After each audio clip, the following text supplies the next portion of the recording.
abịa n'ụlọ ekwu nwaanyị Igbo ọbụla enwere otu ngwa nri na-ejikọta ncheta na sayensị. Ogiri. Isi ya nwere ike ịgbasa ezinụlọ. Ụfọdụ mmadụ anaghị eleta anya ebe ọ nọ. Ebe ụfọdụ enweghị ike isi ofe ma ogiri adịghị. Ma lee, otu isi ọjọọ a nwekwara ike ịbụ ngwa agha nzuzo maka ahụike. Ogiri ọ bụ nnọọ nri na-esi ajọ isi ka ọ bụ oke nri ekere na ngwugwu? Enweghị otu ihe pụrụ iche eji eme ogiri. Enwere ike iji mkpụrụ egusi eme ogiri, ma ọ bụ mkpụrụ ụgba, mkpụrụ ụgụ, ma ọ bụ ahụekere. Ụmụ nwanyị na-eke ya na ngwugwu ahịhịa ma hapụrụ ya ụmụ nje ọma ka ha rụọ ọrụ ọma ha. Ezinụlọ ọbụla ya na obodo ọbụla nwere ogiri ọpụrụ iche nke ha, nke hibere isi n'omenala ha. Ma olee otu ihe na-enweghị ihe a kpọrọ ya dịka ahịhịa na mkpụrụ akụkụ siri agbanwe ma ghọọ otu ihe nlegha ụmụ nje dị ukwuu n'ụwa?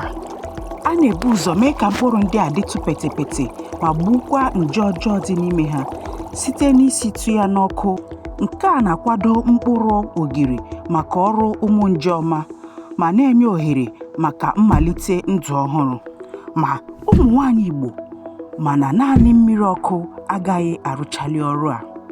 Ha nwere ihe nzuzo ọzọ. Ọ bụrụ na njem nri anyị na-aga ya na sayensị dị n'ime ya masịrị nke ukwuu, biko sonyere ezinụlọ.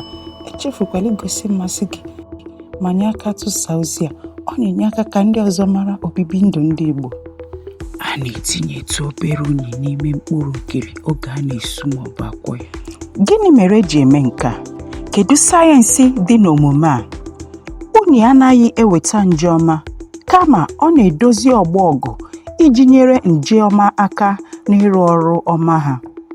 Alkaline bụ omencha dị n'unyi na-ebuli pH ogiri iji gbuo ụmụ nje ọjọọ ma nyere Bacillus subtilis bụ onye isi nje ogiri aka n'isi ogiri. Ntụpụ dị n'ime unyi na-ejigide mmiri, nke na-enyere nje ọma aka ịmụba ma rụọ ọrụ ha ọfụma. Ọ bụkwa unyi na-enye ogiri ụcha uhie uhie ya. Ozugbo unyi kwadochara ọgbọ, ndị bụ isi sekpu ntị na-abatazi n'ọgbọ. Ụmụ nje ọma na-ebido ọrụ ọma ha ozugbo ekechichara mkpụrụ ogiri esuru esu na ngwugwu ma dobe n'ebe na-ekpotụ obere ọkụ. Ogiri Igbo na natto nke ndị Japan gara abụ otu ụdị ihe, ma ebe natto ndị Japan na-eji naanị otu ụdị nje ọma bụ Bacillus subtilis. Ogiri Igbo na-eji ndị agha gụnyere Bacillus subtilis, Lactobacillus, nje mmanya na ebu.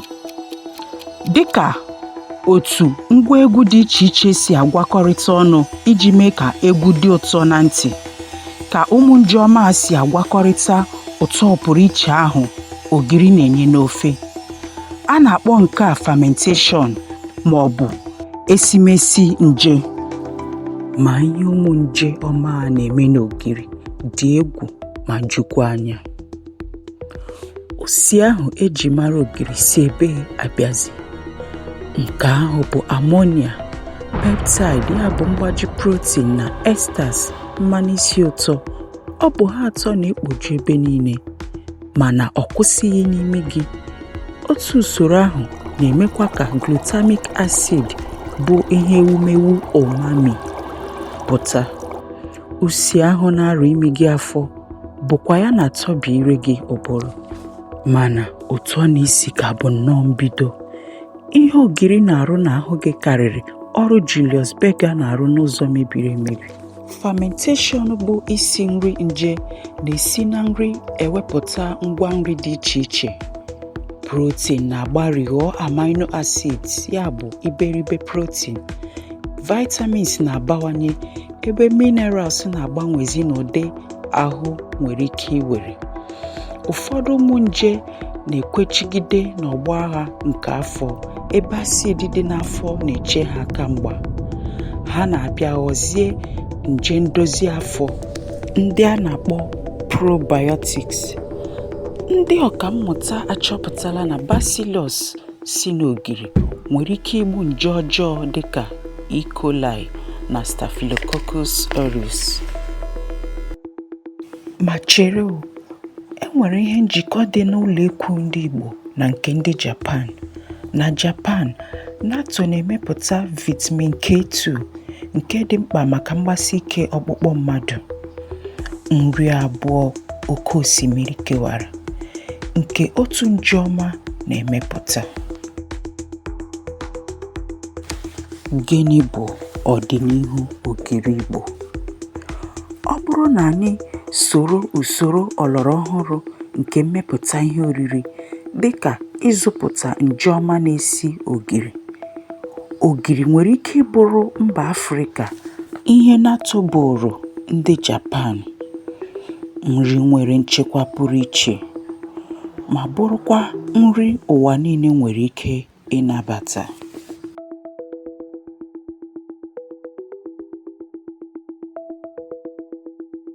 Ndị nna nna anyị ha si n'akụkọ ọnụ wee nyefee anyị ụdị mmụta, mana taa ị nwere ike inyefe onye ọzọ site n'igosi mmasị gị ịtụsa ozi a ya na isonyere ezinụlọ ka ndị ọzọ nwee ike ịmata sayensị dị na nri anyị.